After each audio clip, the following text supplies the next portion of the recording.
भागी जा रही थी। उसके पीछे गांव वालों की भीड़ भाग रही थी। वो भीड़ औरत और बच्चे को मार डालना चाहती थी। भीड़ में भाग रहा भीमा बोलता है, गांव वालों, वो चुड़ैल रीमा हम लोगों से तेज भाग रही है। इससे पहले वो हमारी पकड़ से निकल जाए, उसे पकड़कर मार डालना चाहिए। सही कह रहे हो भैया, ये औरत हमारे बच्चों को मार रही थी, इसे तो छोड़ना ही नहीं है। रीमा अपने बेटे राजू से कहती है, राजू बेटा भाग, नहीं तो ये भीड़ हम दोनों को मार डालेगी। भाग बेटा भाग। रीमा की बात सुनकर राजू बोलता है, लेकिन माँ, ये भीड़ हम दोनों को मारना क्यों चाहती है? हम दोनों ने इन लोगों का क्या बिगाड़ा है?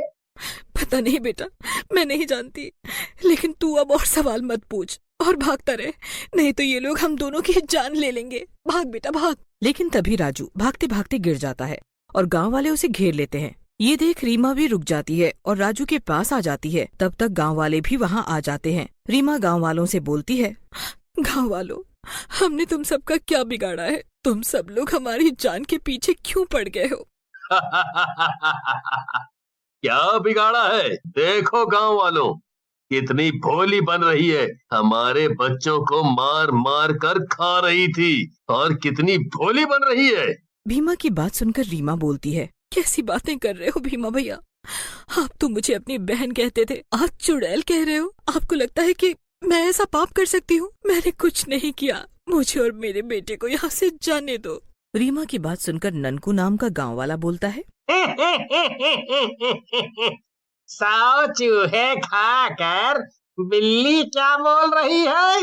अरे, हमने बच्चों के कंकाल तेरे घर के सामने खुद देखे हैं और यहाँ बातें बना रही है, डायन कहीं की। अरे ननकू भैया, कहाँ इस चुड़ैल की बातों में भरोसा कर रहे हो? मैं तो कहता हूँ मारो इसे। भीमा की बात सुनकर गांव वाले डंडे और लाठी से रीमा और राजू को मारने लगते हैं। लाठी और डंडों की मार से रीमा का सर फट जाता है और वो तड़पने लगती है। मत मारो मुझे, छोड़ दो, मैंने कुछ नहीं किया, छोड़ दो मुझे। लेकिन गांव वाले उसे डंडों से मारते ही रहते हैं जब तक कि वो मर नहीं जाती है। भीमा गांव वालों को बोलता है, रुक जाओ गांव वालों, लगता है ये मर गई है। इससे पहले पुलिस यहाँ आए, हम लोगों को यहाँ से चलना चाहिए। भीमा भैया, इसका एक सपोला भी तो है, उसका क्या? सपोला? अरे मर गया है वो भी, इतने डंडे खाने के बाद वो क्या जिंदा बचा होगा? माँ, उठो माँ, क्या हुआ माँ? देखो कितना खून निकल रहा है, मुझे दर्द भी हो रहा है। लेकिन रीमा जो मर चुकी होती है, भला वो कैसे आंखें खोलती? राजू वहाँ बैठ काफी देर तक रोता रहता है और वहीं रीमा की लाश के पास ही रोते रोते सो जाता है। रीमा की आत्मा रीमा के शरीर से निकल जाती है। इन दुष्टों ने मुझे मार डाला, मैं इनको इनके किए की सजा जरूर दूंगी। मुझे मेरे बच्चे से अलग कर दिया। रीमा राजू को छूने की कोशिश करती है लेकिन उसे छू नहीं पाती। ये देख रीमा का गुस्सा और बढ़ जाता है। इन दुष्टों की वजह से मैं आज इस दशा में हूँ। मैं चाहकर भी अपने बच्चे को नहीं उठा पा रही। उसको कितनी चोट लगी है, लेकिन मैं इन गांव वालों को नहीं छोड़ूंगी, इन सबको मार डालूंगी।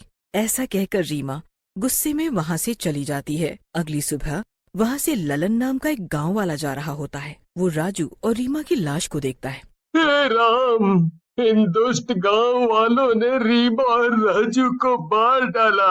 भगवान इनको कभी माफ नहीं करेगा। तभी राजू नींद से उठ जाता है। राजू को देखकर ललन खुश हो जाता है और राजू के पास जाता है। राजू डरते डरते ललन के पास जाता है और बोलता है, मामा, गांव वालों ने माँ और मुझे बहुत मारा।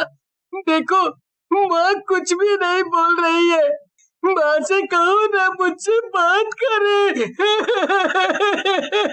राजू की बात सुनकर ललन रोते हुए बोलता है, राजू बेटा, माँ अब कभी नहीं बोलेगी। इन दुष्टों ने तेरी माँ की जान ले ली है। तू मेरे साथ चल। ऐसा कहकर ललन राजू को अपने साथ अपने घर लेकर चला जाता है। घर पर उसकी पत्नी मीरा उसका इंतजार कर रही होती है। राजू को देखकर वो ललन से कहती है, अरे ये आप राजू को यहाँ क्यों ले आए? गांव वालों को पता चला तो वो हमें मार ही डालेंगे। मैं तो कहती हूँ तुम इसे जहाँ से लाए हो वहीं छोड़ आओ। मीरा की बात सुनकर ललन गुस्से में बोलता है, कैसी बातें कर रही हो मीरा? ये छोटा बच्चा है और तुम्हें मामी कहता है और तुम कह रही हो इसे छोड़ दूं? मैं ऐसा कभी नहीं करूंगा। ये इस घर से कहीं नहीं जाएगा। फिर राजू मीरा और ललन के साथ गांव में ही रहने लगता है। लेकिन मीरा और ललन उसे गांव वालों के डर की वजह से घर से बाहर नहीं निकालते। एक दिन राजू घर में खेल रहा होता है। भीमा उसे खिड़की से देख लेता है।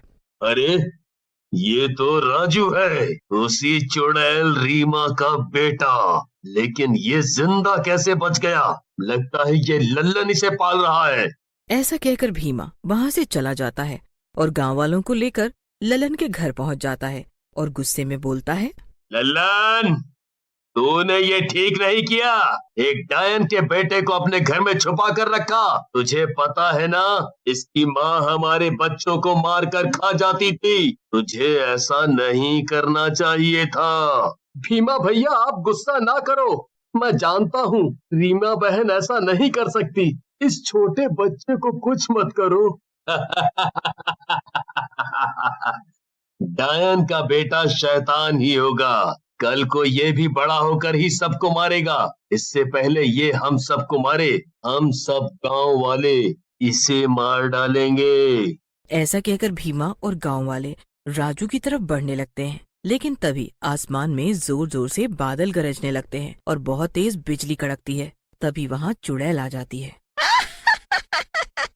मुझे मारने के बाद मेरे बेटे को मारना चाहते हो तुम सब? मैं किसी को नहीं छोड़ूंगी।